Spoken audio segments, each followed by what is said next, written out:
Hi guys, I'm Maria Brown, welcome back. Now today I'm going to show you just how simple it is to make a delicious quiche. But before we go any further, remember, hit that subscribe button. Okay, come on, let's go get started. Okay, let's get this started. Have you ever heard the term blind baking your pie crust? All that means is partially baking it. And for a quiche recipe, you do want to partially bake your pie crust so that it's not soggy. Now, in order to do that, you're going to need some sort of weights to hold the pie dough down as it's baking so it doesn't get all those bubbles in it. Now you can buy pie weights and you can get these on Amazon. I'm sure any craft store like Michael's or Joann's or whatever's in your area. A word of caution, they do come a lot of times, they only come in like 1 pound packages. That's not enough. You're going to need 2 pounds. I think this container, I got it on Amazon. Maybe it's 2 1/4 pounds, might be 2 1/2, but it's at least 2 pounds. And you need that many. 1 pound won't cover the whole thing and keep the weight down. So make sure you're getting at least 2 pounds. And the other thing is there's like a chalky film all over them. When you touch them, you'll get white chalk all over your hands. You need to rinse that off thoroughly. I mean, just the first time. You'll rinse that off, and it might take you 3 or 4 times to rinse until the water is clear. And then you just save them and use them over and over again. It's easy enough. But if you don't have pie weights and don't know where to get them and don't have time to get them, you can also just use 2 pounds of dried beans, and you can get those in the grocery store. You will have to throw those out after you bake them. And the pie weights you can use over and over, but the dried beans work just as well.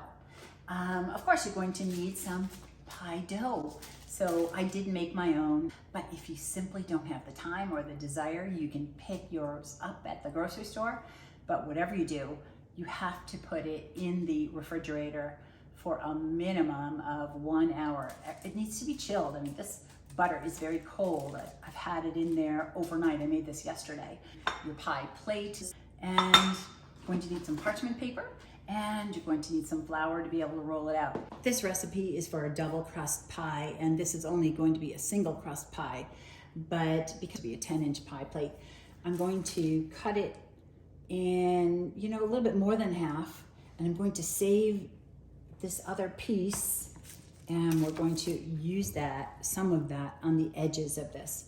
Okay, so now that I've got, a little bit more than half, flour the surface, flour the rolling pin, and then I'm going to roll it out. To roll it out, it's got to be at least 2 inches wider, plus some. I'm going to try to smooth this out just a little bit to make it a little bit easier to roll. Now it's cold, remember?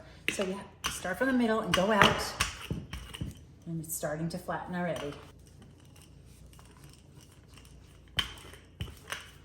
And just keep turning it a little bit to make it even. Try not to touch it too much. You want to keep it cold. That's the reason why we chilled it for an hour. Okay, so flip it over to measure. That looks pretty good. A lot of people like to just put it right on the rolling pin. I just pick it up, but I'll show you this method because it might be easier for you. And that's it. You just plop it right on there. Push this in and make it as even as possible. Now, some of these lower pieces really won't matter because we're going to put a little bit more crust on the edges. So we've got the rest of this pie dough that we haven't used yet, and we're going to roll this out and just cut strips and put a little bit around the edge. What I'm doing here is completely optional. You do not have to do that. If you rolled your pie crust with enough overhang, you can just simply roll this and start crimping. But what we're going to do here is just add an extra layer to the edges. Now, if you don't have a pizza cutter, just use a knife. Now, just gonna take like a 1 or 2 inch strip and put it around the edge. And all we're doing here is making a big thick edge. And I'm gonna go ahead and do the same and go all the way around. And just one more. blend together and crimp these edges with a nice thick crust at the end. So we're just blending this together. I want the extra to go inside. Okay, then I'm just going to smooth that out and then we're going to crimp. Then go ahead and crimp the edges. To do that, if you're not sure how to do it, all you do is push with your finger and pinch with your other finger and thumb. Push and pinch. That's how you crimp the edges. Go all the way around. Once you're done, put this in the refrigerator for 30 minutes and preheat the oven to 375 degrees. In case you haven't seen any of my videos before, I like my pies to be perfectly imperfect. I want it to look like it's homemade. My goodness, there are so many different fillings that you can use for quiche. What I'm going to use is bacon. I pre-cooked this, I baked it.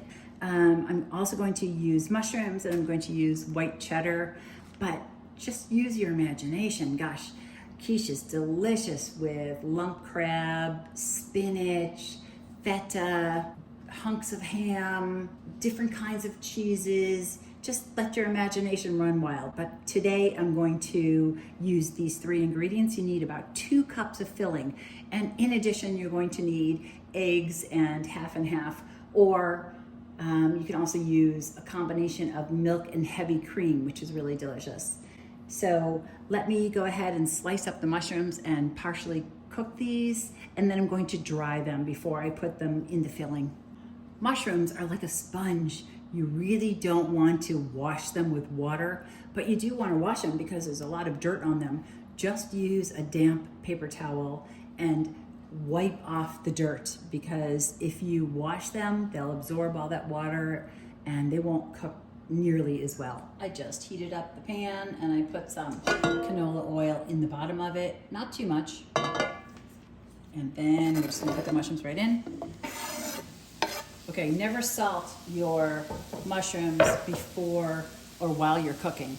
Just wait until they're cooked before putting the salt on. Same reason, they're going to draw the liquid out and they're not going to brown as nicely. This only needs a couple of minutes. Okay, it's been 30 minutes, so now we're going to pop this in the oven at 375 degrees for about 15 minutes. So take some parchment paper, get it right inside, and go ahead and put your weights right on top of it. Make sure that they're evenly distributed. Just makes it, really. If you had 1 pound, it wouldn't be nearly enough. Push it into the edges, and this goes into the oven for 15 minutes at 375 degrees. Okay, that's beautiful. It's not completely cooked down. You can see how some are still lighter. And I'm just going to take this off. I'm going to pat it dry with a paper towel before I use it. There's definitely some liquid that came out of the mushrooms, so I just blot them with a paper towel. Those are ready to go. Here I've got some sliced cheddar and I'm just going to chop it up. You can also just buy shredded cheddar if you want to. Probably want a little bit for the topping as well. So maybe you're gonna go a little bit more than 2 cups. Okay, after 15 minutes, we're gonna take this out of the oven and take the weights out.